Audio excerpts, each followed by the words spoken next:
മോളെ ഇവിടെ ബാക്കിൽ മതിലാണ്, ചാടാൻ പോലും ഒക്കൂല. നമ്മുടെ വീടിനടുത്ത് ഒരു മൂർഖൻ പാമ്പിനെ കണ്ടു. ഇതിനു മുമ്പ് ഇതിൻ്റെ ഒരു പേരിനെ നമ്മൾ പിടിച്ചിട്ടുണ്ടായിരുന്നു. അപ്പോൾ ഈ കാലയളവിലിങ്ങനെ വിഷപാമ്പുകളുടെയൊക്കെ പ്രജനന കാലമാണ്. അപ്പോൾ എല്ലാവരും സൂക്ഷിക്കണം. അപ്പോൾ ഇതിനെ പിടിക്കുന്ന കാഴ്ചകൾ നിങ്ങളെ കാണിക്കാം. ഈ കല്ലിൻ്റെ ഇടയിൽ ഇരിപ്പുണ്ട് കേട്ടോ. അങ്ങനെ പാമ്പ് പിടിക്കുന്നത് കാണാൻ വേണ്ടി നാട്ടുകാരെല്ലാവരും വളരെ ആകാംക്ഷയോടെ കാത്തു നിൽക്കുകയാണ്. അക്കൂട്ടത്തിൽ ഞങ്ങളുമുണ്ട്. ഫോറസ്റ്റ് ഡിപ്പാർട്ട്മെന്റിലൊക്കെ അറിയിച്ചിട്ടുണ്ട്. സ്നേക്ക് റെസ്ക്യൂർ വന്നാണ് പാമ്പിനെ പിടിക്കുന്നത്. അപ്പോൾ പുള്ളിക്കാരെ എത്തിയിട്ടുണ്ട് കേട്ടോ. ഇനി നമുക്ക് എങ്ങനെയാണ് പാമ്പിനെ പിടിക്കുന്നതെന്നൊക്കെ ഒന്ന് നോക്കാം.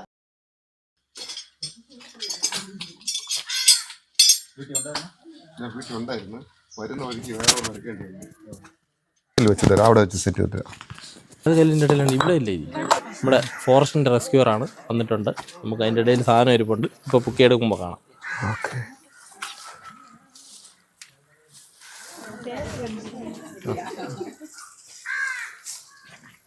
ഷീൽസ് സൂക്ഷിച്ച് നമുക്ക് അടുത്ത് നിന്ന് എടുക്കാനുള്ള റിസ്ക് ഉണ്ട്. എന്നാലും നമ്മൾ ആശാനെ പൊക്കിയിട്ടുണ്ട്. ആളെ കിട്ടി.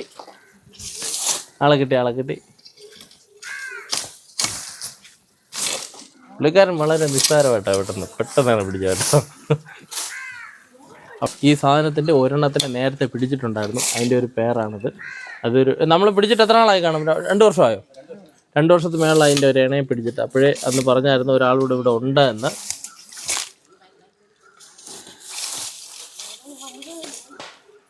തല ഈ ഭാഗത്തിരിക്കുകയാണ്. അപ്പുറത്ത് അവൻ ചീറ്റുന്നുണ്ട് കേട്ടോ. ചീറ്റൽ കേൾക്കാം. അത്രയും അത് തന്നെ അത്രയും നീളമുണ്ട് കേട്ടോ. അതിൻ്റെ തല കണ്ടോ? അതിൻ്റെ ഒരു ശീൽക്കാരൻ കേൾക്കാം. തടി ഒന്ന് അങ്ങോട്ട് മറിച്ചോ. കുഴപ്പമില്ല, നേരിട്ട് മറിച്ചോ. കുഴപ്പമില്ല. ഇവിടെ പിടിച്ചങ്ങ് മറിച്ചോ. മറിച്ചോ. തടിയുടെ ഇടയിലായതുകൊണ്ടേ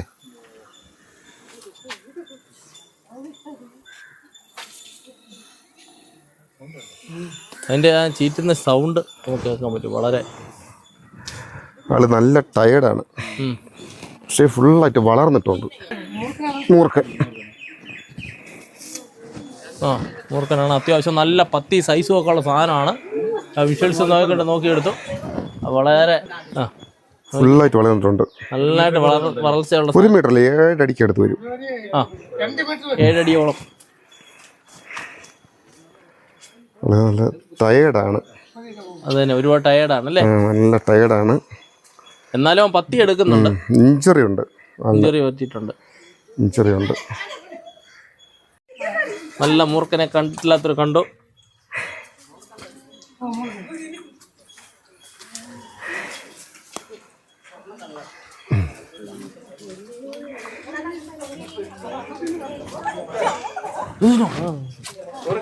മൂർഖൻ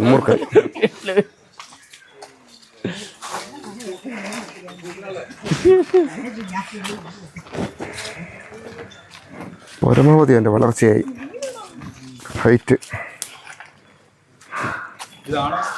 അങ്ങനെ നമുക്ക് കൃത്യമായിട്ട് പറയാൻ പറ്റൂല കേട്ടോ. ഇല്ല, കംപ്ലീറ്റ്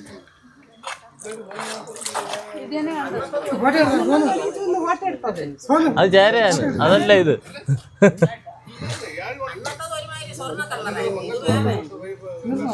കാരണം അവന് മോളെ ഇവിടെ ബാക്കിൽ മതിലാണ്, ചാടാൻ പോലും ഒക്കൂല.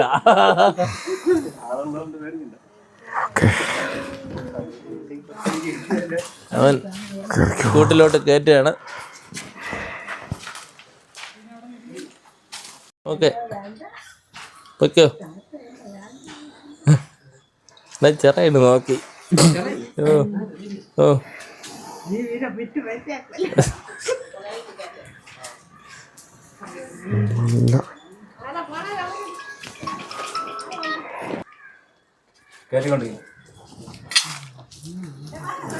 ഇത്രയേ ഉള്ളൂ. ആളകത്ത് കയറിപ്പോയി. അകത്ത് കയറിപ്പോന്നു. തിരിച്ച് തല വന്ന അവിടെ.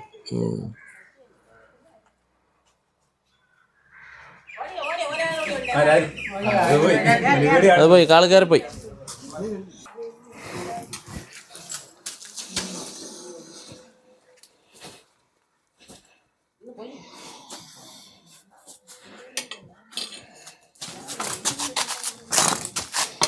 എന്തായാലും ആദ്യമേ പുള്ളിക്കാരനോട് നമുക്കൊരു നന്ദിയാണ് പറയേണ്ടത് കേട്ടോ. കാരണം എന്തായാലും നന്ദിയുണ്ട്, നമുക്ക് കൊച്ചു കുട്ടികളും എല്ലാവരും ഇവിടെ ഉള്ളതാണ്. ആ സമയത്ത് പേരെന്താണ്? എൻ്റെ പേര് സുധീഷ്. ഫോറസ്റ്റിൻ്റെ റെസ്ക്യൂർ ആണല്ലേ? ഫോറസ്റ്റിൻ്റെ റെസ്ക്യൂർ ആണ്. വീട് താമസം പള്ളിച്ചലാണ്. എന്തായാലും നമ്മൾ ഇത്രയും പെട്ടെന്ന് വിളിച്ച ആള് എത്രയും അടുത്തുണ്ട്. അപ്പം കോൺടാക്ട് നമ്പർ ഞങ്ങൾ കുഴപ്പമില്ലല്ലോ. അപ്പം എന്തെങ്കിലും പ്രശ്നങ്ങൾ ഉണ്ടെങ്കിൽ ഇതുപോലെ പുള്ളിയെ കോൺടാക്ട് ചെയ്താൽ മതി.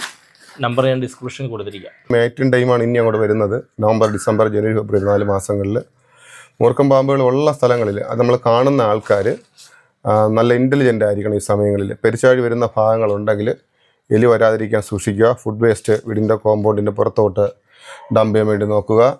അതുമാത്രമല്ല, ഈ പാമ്പുകളുടെ സാധ്യതയുള്ള സ്ഥലങ്ങളിൽ പകലും രാത്രിയും ഇനിയുള്ള മാസങ്ങളിൽ നല്ലോണം ശ്രദ്ധിക്കുക. ജനലിൻ്റെ സൈഡിൽ വിറവ്, ചാക്ക് ഇങ്ങനെയുള്ള സാധനങ്ങൾ വയ്ക്കാതിരിക്കുക. വീടിനകത്തോടെ എലി വരുന്ന ഭാഗങ്ങളുണ്ടെങ്കിൽ അതിനെ കൃത്യമായിട്ടും ബ്രേക്ക് ചെയ്യാനുള്ള ഒരു നല്ല സംരക്ഷണം നമ്മുടെ ഭാഗത്തു നിന്ന് ഉണ്ടാവണം. ഇല്ലെങ്കിൽ ഇത് മാറ്റിൻ ടൈം ആയതുകൊണ്ട് പാമ്പുകൾ പൊതുവെ ഹീറ്റായിരിക്കും. മൂർഖൻ്റെ അണലിയുടെയും മാറ്റിൻ ടൈമാണ് ഇപ്പോൾ വരുന്നത്. അതുകൊണ്ട് ഒരു പെൺപാമ്പുള്ള സ്ഥലത്ത് ഒന്നിൽ കൂടുതൽ ആൺപാമ്പ് വരാനിപ്പോൾ ചാൻസ് ഉള്ള സമയമാണ്. കാരണം ഈണെ ആകർഷിക്കാൻ വേണ്ടി പെൺപാമ്പുകൾ ഫിർമോൺ എന്നൊരു ഹോർമോൺ പ്രൊഡ്യൂസ് ചെയ്യുന്ന ടൈമാണിത്. ആ ടൈമിൽ മറ്റ് ആ പ്രദേശത്തുള്ള ആൺപാമ്പുകൾ ഇതിൻ്റെ അടുക്കിലേക്ക് വരികയും ആദ്യം ഈ ആൺപാമ്പുകൾ തമ്മിൽ ഒന്നിൽ കൂടുതൽ ഉണ്ടെങ്കിൽ ഒരു ഫൈറ്റ് നടക്കാനും ശേഷം അതിൽ ജയിക്കുന്ന ആൺപാമ്പുമായിട്ടായിരിക്കും പെൺപാമ്പ് ഇണ ചേരുന്നത്. അതുകൊണ്ട് വീട് പരിസരങ്ങളെല്ലാം നല്ലവണ്ണം ശ്രദ്ധിക്കണം, സൂക്ഷിക്കണം. എന്തെങ്കിലും കണ്ടാൽ സഡനായിട്ട് അറിയിക്കുക. ഓക്കെ.